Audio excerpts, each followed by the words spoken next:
तो लीजिए भाई, पहला सवाल आपकी स्क्रीन पर है। ये पूछते हैं, भारत के किस संगीतकार और सितार वादक ने नेशनल ऑर्केस्ट्रा ऑफ इंडिया की स्थापना करी थी? तो स्टैटिक बेसिस पर पूछे जाने वाला आपका ये सवाल बन गया। इस सवाल के आंसर से आपको ये भी चीज पता चलेगी कि जो इसका आंसर है वो कौन से म्यूजिकल इंस्ट्रूमेंट से संबंधित है, सितार से संबंधित है। इंटरनेशनल फेम इनको प्राप्त हुआ क्योंकि कई सारे इंपॉर्टेंट कॉम्पोजिशंस के द्वारा इनके कामों को जाना गया।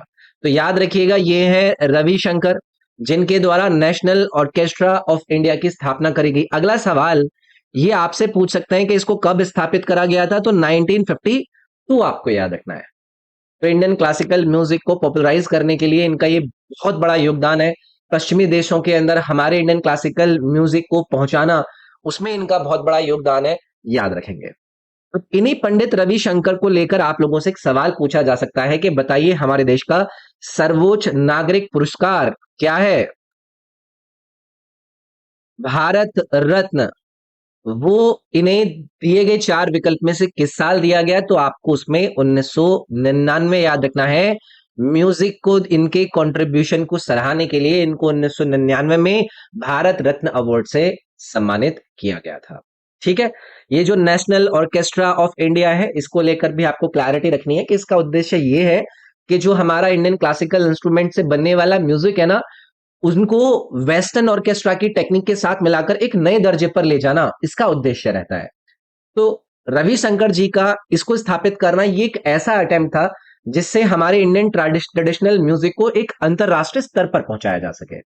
ठीक है, चलिए आगे बढ़ेंगे। वित्त मंत्रालय 2023-24 के लिए अपना विनिवेश लक्ष्य क्या रखा था? 2023-24 के लिए डिसइन्वेस्टमेंट टारगेट फाइनेंस मिनिस्ट्री का इन्होंने यहां पर पूछा है। तो देखो, ये वाली बात तो होगी पुरानी।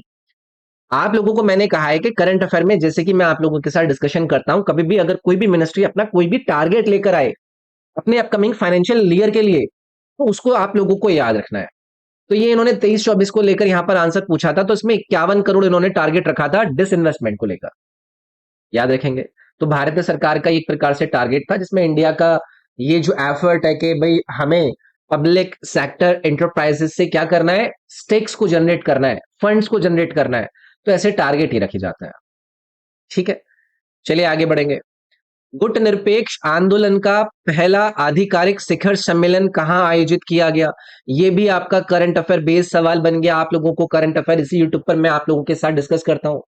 तो इन्होंने यहां पर आपसे पूछा है कि first official summit of non align movement, current affair का नहीं है। मैंने करंट अफेयर का आप लोगों से इसलिए कहा क्योंकि ये जो आपका नॉन अलाइनमेंट मूवमेंट है ना, इसकी समिट्स को लेकर रेगुलरली चर्चा बनी रहती है। तो ये चर्चा में था आपका 2023-24 के अंदर भी, तो इसलिए आपका वहां से इन्होंने सवाल बनाकर पूछ लिया कि इसका आयोजन कहां पर कराया गया। हो सकता है कल कोई पूछ ले कब कराया गया। तो इसका आयोजन यूगोस्लाविया में कराया था, सितंबर 1961 में, याद रखेंगे। अब ये नेम है क्या, नॉन अलाइन मूवमेंट है क्या?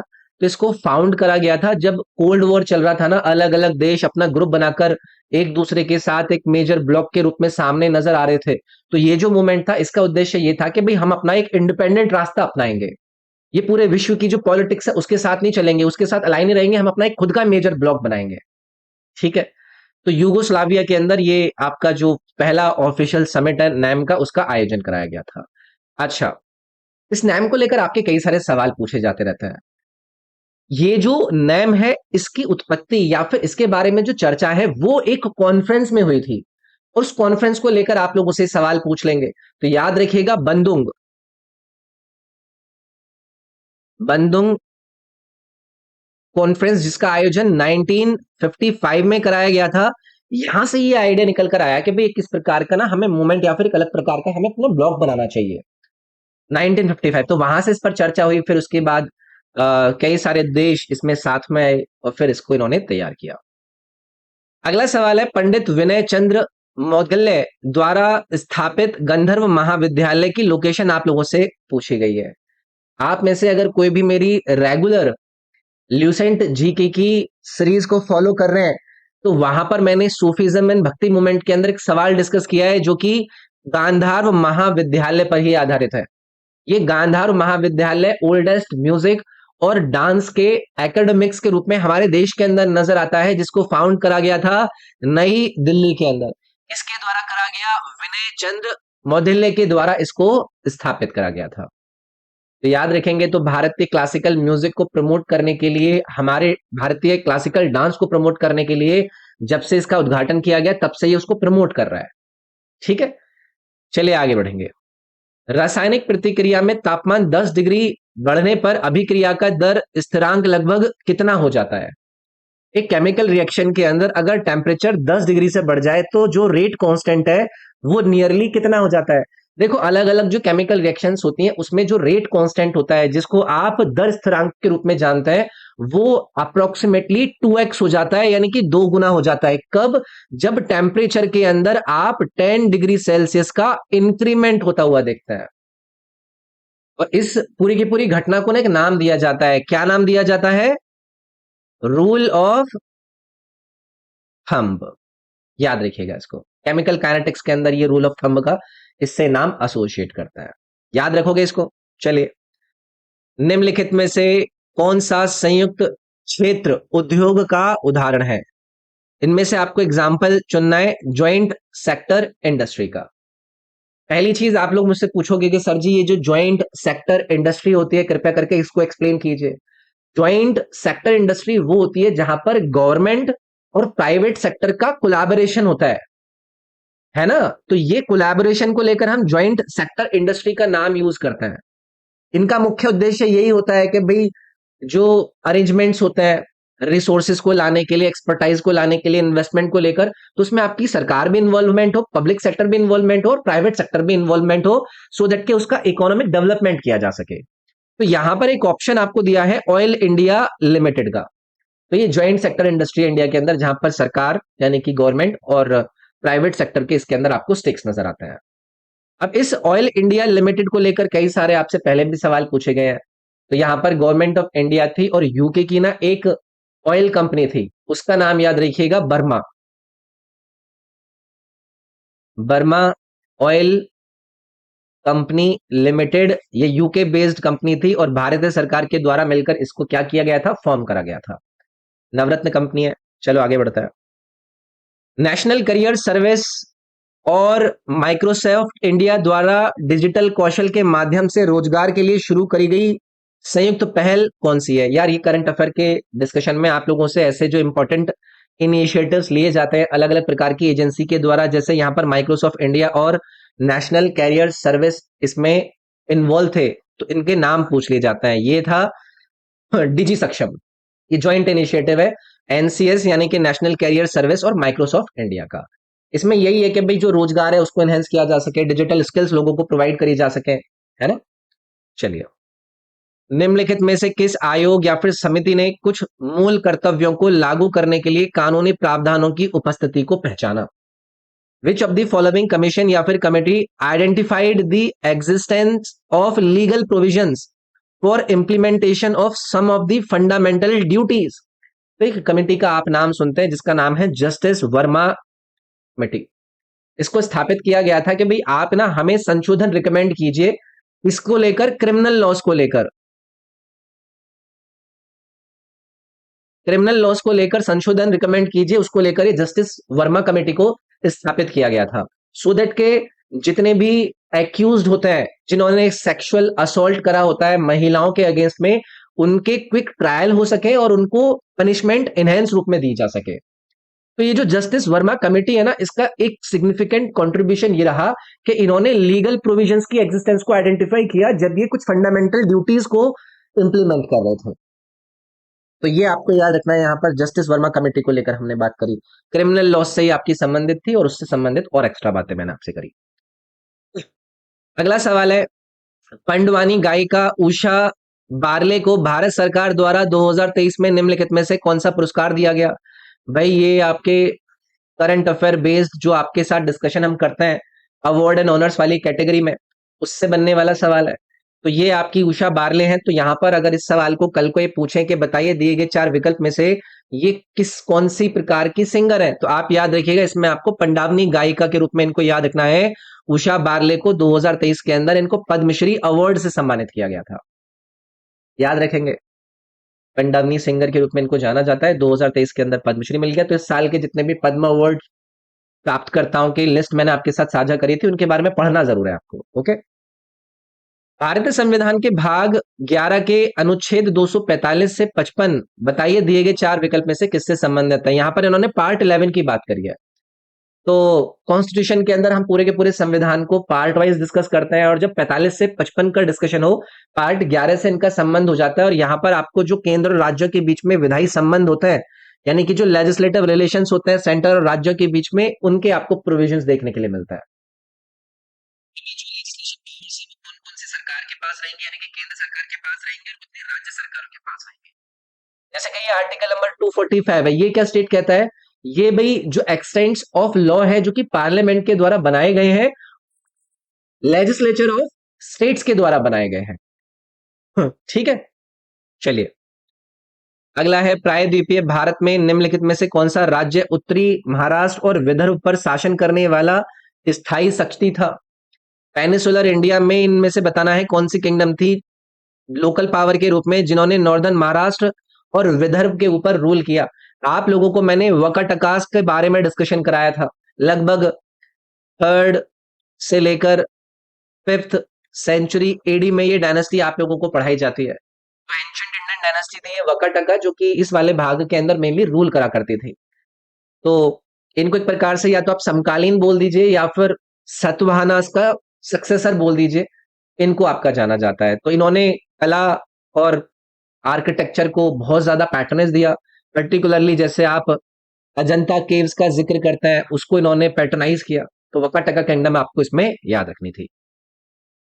शतरंज में निम्नलिखित में से कौन केवल अपने सामने खाली वर्ग में ही आगे बढ़ सकता है। भाई आप में से अगर कभी भी आप लोगों ने चेस खेला होगा तो आप लोगों को समझ में आ गया होगा कि जब हम चेस खेलते हैं तो चेस में यहाँ पर आपके कौन रहते हैं, प्यादे रहते हैं। तो ये एक स्थान आगे बढ़ पाते हैं ना, सिर्फ मूव फॉरवर्ड कर पाते हैं ये अपने फ्रंट वाले के अंदर। तो यहाँ पर ये जो पॉन है यानी कि जो प्यादा है, वो इसका करेक्ट आंसर होता। क्वीन तो ऐसे भी चल सकती है, ऐसे भी चल सकती है, सीधी भी चल सकती है, और कितना भी चल सकती है। ऊंट आपका टेढ़ा ही चलता है भैया ना, हाथी आपका सीधा सीधा चलता है। चलिए आगे बढ़ता है। लूनी नदी किन राज्यों के समूह में बहती है। मैं लूनी रिवर की बात कर रहा हूं, बहुत ही आसान सवाल है। One of the major rivers अगर हम अपने देश के वेस्टर्न भागों में देखते हैं तो आपको लूनी रिवर का देखने के लिए मिलता है। अब आपको यहाँ पर दो राज्य याद रखना है, एक आपको राजस्थान और दूसरा आपको गुजरात याद रखना है। इनसे ये होकर गुजरती है। अब इस रिवर को लेकर आप लोगों से ये पूछा जा सकता है कि ये ओरिजिनेट कहां पर होती है। तो याद रखिएगा ये ओरिजिनेट होती है पुष्कर वैली में। ठीक है, अरावली रेंज अजमेर के पास में ये आपकी ओरिजिनेट होती है, और फिर ये आपका आगे की तरफ साउथवर्ड रहकर आपका रन ऑफ कच्छ गुजरात से होकर आगे बढ़ती है। उन लोगों को जो वित्तीय सेवाओं तक अन्य कोई पहुंच नहीं रखते, उन्हें छोटी ऋण राशि प्रदान करने की व्यवस्था है। What is the provision of small credit to those who would have not other access to financial services? इन चार विकल्प में से ना आपको एक ऑप्शन दिया गया है माइक्रो फाइनेंस। माइक्रो फाइनेंस क्या करता है, ये एक प्रावधान को रेफर करता है फाइनेंशियल सर्विसेज के अंदर, जो कि लो इनकम इंडिविजुअल्स या फिर उन लोगों को दी जाती है जो कि बैंकिंग सर्विसेज जिनको एक्सेसिबल नहीं होती है। कई सारी सर्विसेज इसके अंदर दे दी जाती है। इसमें माइक्रो लोन्स दिए जाते हैं, इसके अंदर इंश्योरेंस दिया जाता है, तो इसको माइक्रो फाइनेंस कहते हैं। ठीक है, याद रखिएगा ये टर्मिनोलॉजी है जिसको यूज करा जाता है। कृषि शॉर्ट निम्नलिखित में से किस खेल में प्रयुक्त एक शब्द है। एग्रीकल्चरल शॉर्ट एक टर्म आपका यूज होता है, बताइए दिए गए चार विकल्प में से कौन से स्पोर्ट्स में। आप लोगों को पता है अगर आप क्रिकेट खेलते हैं, अगर आपने कोई ऐसा ऐसा शॉट खेला हो जो कि बहुत ही बुरी तरीके से आपका एग्जीक्यूट करा गया हो, तो उसको कह दिया जाता है कि व्हाट एग्रीकल्चरल शॉट। तो ये क्रिकेट से संबंधित है यार। ठीक है, इसको हाई रिस्क शॉट के रूप में कहा जाता है। चलिए भाई, निम्नलिखित में से कौन प्रोकार्योटिक कोशिकाओं का उदाहरण है। प्रोकार्योटिक सेल के उदाहरण को लेकर आपसे यहां पर पूछ रहे हैं। प्रोकार्योटिक सेल्स होते क्या है, पता नहीं कितनी बार आप लोगों के साथ डिस्कशन करा जाता है। ये आपके प्रिमिटिव सेल्स होते हैं। प्रिमिटिव सेल्स जिनके अंदर आपको एक वेल डिफाइंड न्यूक्लियस की आपको लैक देखने के लिए मिलता है, और यहाँ पर आपको मेम्ब्रेन बाउंड ऑर्गेनल भी देखने के लिए नहीं मिलता है। तो याद रखेंगे प्रोकैरियोटिक सेल्स जिनके अंदर आपका वेल डिफाइंड न्यूक्लियस ना हो, जिनके जो कोशिकांग है उनकी मेम्ब्रेन ना हो, तो ये सिंपल सेल स्ट्रक्चर होता है इनका जेनेटिक मटेरियल के साथ, तो उनको हम कहते हैं प्रोकैरियोटिक सेल्स। अब इनके उदाहरण में आपको ये पढ़ाया जाता है बैक्टीरिया को। याद रखिएगा बैक्टीरिया क्या है? बैक्टीरिया एक सिंगल सेल कोशिका है ना, जिसमें न्यूक्लियस नहीं होता है और बाकी के जो मेम्ब्रेन बाउंड ऑर्गेनल होता है वो भी एब्सेंट होता है, जिसकी वजह से इसको आप प्रोकैरियोटिक सेल की कैटेगरी में डालते हैं। चलिए आगे बढ़ते हैं। एक ही दिन में उच्च और निम्न तापमान के बीच के अंतर को किस तापमान के रूप में कहा जाता है? अच्छा सवाल है। एक टर्म यूज होती है भाई, उसको कहा जाता है डायरनल। ये वो टेम्परेचर वेरिएंस होता है जिसे आप हाईएस्ट और लोएस्ट के बीच में फ्लक्चुएशन के रूप में कंसिडर करते हैं एक सिंगल डे के अंदर। जैसा आपने कहा कि भाई अधिकतम तापमान 32 डिग्री सेल्सियस रहेगा, न्यूनतम तापमान 18 डिग्री सेल्सियस रहेगा, तो ये जो वेरिएशन है ना आपका 14 डिग्री सेल्सियस का, इसको आप डायरनल के नाम से कंसिडर करते हैं। कई सारे फैक्टर्स इसमें कंसिडर करे जाते हैं। मेंडलीव की भविष्यवाणी के अनुसार ए का एल्यूमिनियम का परमाणु द्रव्यमान क्या था? ए का एल्यूमिनियम का एटॉमिक मास आपसे पूछ रहे हैं मेंडलीव की प्रिडिक्शन के अनुसार। आप लोगों ने एक रशियन केमिस्ट डिमिट्रिव मेंडलीव की आवर्त सारणी के बारे में पढ़ा होगा। तो इन्होंने कई सारे ऐसे एलिमेंट्स की प्रिडिक्शन करी थी जिनको डिस्कवर उस समय पर नहीं किया गया था, और ऐसे जो एलिमेंट्स थे जिनको तब तक डिस्कवर नहीं किया गया था लेकिन जिनकी प्रिडिक्शन हो रही थी, इनको इन्होंने नाम दिया था ए का। मतलब जो अभी तक डिस्कवर नहीं किया गया है, मतलब ऐसा एलिमेंट जो बियॉन्ड है। ठीक है, संस्कृत के अंदर इसको एक एका के नाम से जाना जाता है। तो इनकी पोजीशन के हिसाब से इसको इन्होंने किया, तो इनका एटॉमिक मास आप याद रखिएगा इनकी प्रोडक्शन के अनुसार वो था 68। ठीक है, तो ये इन्होंने दिया था और ये बाद में पता चला कि भैया ये तो काफी एक्यूरेट भी है। मतलब काफी उसके करीब जाता है। निम्नलिखित में से कौन सा दस्तावेज भारत में सार्वजनिक और निजी उद्योगों की स्थापना के लिए रूपरेखा, नियम और विनियम प्रदान करता है? यानी कि प्राइवेट इंडस्ट्रीज इन इंडिया या फिर public and private industries in India को लेकर रेगुलेशंस, फ्रेमवर्क और रूल प्रोवाइड करने वाले डॉक्यूमेंट का आपको इन चार विकल्प में से नाम बताना है। देखो भाई, जो इंडस्ट्रियल पॉलिसी होती है किसी भी देश की, या फिर जिसको हम औद्योगिक नीति कहते हैं, उसी में तो ये सारी की सारी बातें प्रोवाइड करी जाती हैं, या फिर वो रूल्स एंड रेगुलेशंस का फ्रेमवर्क प्रोवाइड किया जाता है कि जो आप पब्लिक इंडस्ट्री या प्राइवेट इंडस्ट्री लगाना चाहते हैं उसके रूल्स क्या है, उसके फ्रेमवर्क क्या है। उद्देश्य इसका यही है कि हमारे देश की जो इंडस्ट्रियल डेवलपमेंट है और जो इकोनॉमिक ग्रोथ है हमारी कंट्री के अंदर, उसको प्रमोट किया जा सके। तो इसको इंडस्ट्रियल पॉलिसी कहते हैं, औद्योगिक नीति कहते हैं। ओके, चलिए आगे आएंगे। निम्नलिखित में से पारिस्थितिकी दक्षता की सबसे उपयुक्त परिभाषा कौन सी है? इकोलॉजिकल एफिशिएंसी की बेस्ट डेफिनेशन ही आपसे यहां पर पूछ रहे हैं। तो यहां पर रेशोज दिए गए हैं। देखो, जब इकोलॉजिकल एफिशिएंसी के बारे में आप लोगों से डिस्कशन किया जाए ना, तो आप इसमें याद रखिएगा कि ये रेफर करता है एफिशिएंसी जिससे जो एनर्जी है वो ट्रांसफर होती है एक ट्रॉफिक लेवल से दूसरे ट्रॉफिक लेवल के अंदर, एक फूड चेन के अंदर। मैंने क्या कहा? एक फूड चेन में जो एनर्जी है वो एक ट्रैफिक लेवल से दूसरे ट्रैफिक लेवल में जिस प्रकार से ट्रांसफर कर रही है, उसको इकोलॉजिकल एफिशिएंसी कहा जाता है। तो ये जो ऑप्शन दिया है ना इन्होंने, खाद्य श्रृंखला के विभिन्न बिंदुओं पर ऊर्जा प्रवाह के बीच अनुपात, इसी को इकोलॉजिकल एफिशिएंसी के रूप में कंसीडर किया जाता है। बी विकल्प आपका यहां पर करेक्ट होता। चलिए आगे बढ़ेंगे। 2022 में किस राज्य के मुख्यमंत्री ने कौशल्या मातृत्व योजना शुरू की, जो दूसरी बेटी के जन्म पर महिलाओं को सुरक्षित मातृत्व के लिए 5,000 की वित्तीय सहायता प्रदान करती थी? भाई, करंट अफेयर में अलग अलग राज्यों के द्वारा लॉन्च करेगी स्कीम्स के हमें पर्पस, उनके उद्देश्य और उनके पैरामीटर्स के बारे में जानने के बनता है। तो ये छत्तीसगढ़ की स्कीम थी। अभी इसका इतना इंपॉर्टेंस नहीं है, मतलब डिस्कशन करना है इसके बारे में, लेकिन जो करंट अफेयर में मैं आप लोगों के साथ स्कीम्स को डिस्कस करता हूं उनको कृपया करके आप लोग देखेंगे। ठीक है, निम्नलिखित में से किस राज्य में मेडम मेफी त्योहार मुख्य रूप से मनाया जाता है? मेडम मेफी फेस्टिवल प्राइमरली किस राज्य के अंदर सेलिब्रेट किया जाता है? तो इसमें आपको असम राज्य याद रखना है। ठीक है, तो असम की ना एक कम्युनिटी है, याद रखिएगा, उस कम्युनिटी का नाम है टाई अहोम। इस कम्युनिटी के द्वारा प्राइमरली ये जो आपका फेस्टिवल है इसको सेलिब्रेट किया जाता है, तो याद रखेंगे इसको। मुलायम सिंह यादव जिनका निधन हो गया था 2022 में, किस राज्य के मुख्यमंत्री रह चुके थे सभी लोगों को पता होगा, जिनका उत्तर प्रदेश के आसपास से संबंध रहा है। तो इनका जो पहला टर्म था वो था 1989 में, और ज्यादा समय तक नहीं रह पाए थे, 1991 तक ये चीफ मिनिस्टर रहे थे। फिर उसके बाद 1993 से ये 1995 तक भी चीफ मिनिस्टर रहे थे, और फिर उसके बाद 2003 से 2007 तक ये मुख्यमंत्री रहे थे। तो अगर हम देखें हमारे देश की major political party Samajwadi party से इनका संबंध रहा है, उसके प्रोमिनेंट पॉलिटिकल लीडर रहे हैं। अभी आपको पता है कि जो हमारे अखिलेश यादव हैं इस पार्टी के, वो मुख्यमंत्री मतलब इनके मुखिया हैं। 10वीं सदी के भारत में रानी डिड्डा उत्तर भारत के निम्नलिखित में से किस क्षेत्र की शासक बनी थी? मैं क्वीन डिड्डा की बात कर रहा हूं, बहुत इंपॉर्टेंट है। क्वीन डिड्डा रूल करती है कश्मीर को, बहुत बड़ा नाम है ये। तो 958 एडी से लेकर आप इनका जो रूल है वो 1003 एडी तक देखते हैं। इस रीजन के अंदर अपना शासन ही करती हैं, और इनका जो स्ट्रॉन्ग एडमिनिस्ट्रेटिव स्किल है, कश्मीर की जो सोवरेनिटी है उसको मेंटेन करने के लिए इनको जाना जाता है, क्वीन डिड्डा। अंतिम सवाल हमारी आज की इस वीडियो का, वीडी सावरकर को ब्रिटिश सरकार द्वारा अंडमान जेल में निम्नलिखित में से किस वर्ष भेजा गया था? वीडी सावरकर, विनायक दामोदर सावरकर, जिनको वीर सावरकर के नाम से भी जाना जाता है, हमारे देश के एक prominent freedom fighter, social reformer और लेखक के रूप में जाने गए। इनको 1911 में अंडमान की जेल के अंदर भेज दिया गया था। तो 1910 में इनको अरेस्ट किया गया था, कि जो हमारे देश के अंदर रेवोल्यूशनरी एक्टिविटीज हो रही थी कॉलोनियल रिजीम के अगेंस्ट में, उसको लेकर, और फिर इनको 1911 के अंदर अंडमान डिपोर्ट कर दिया गया था।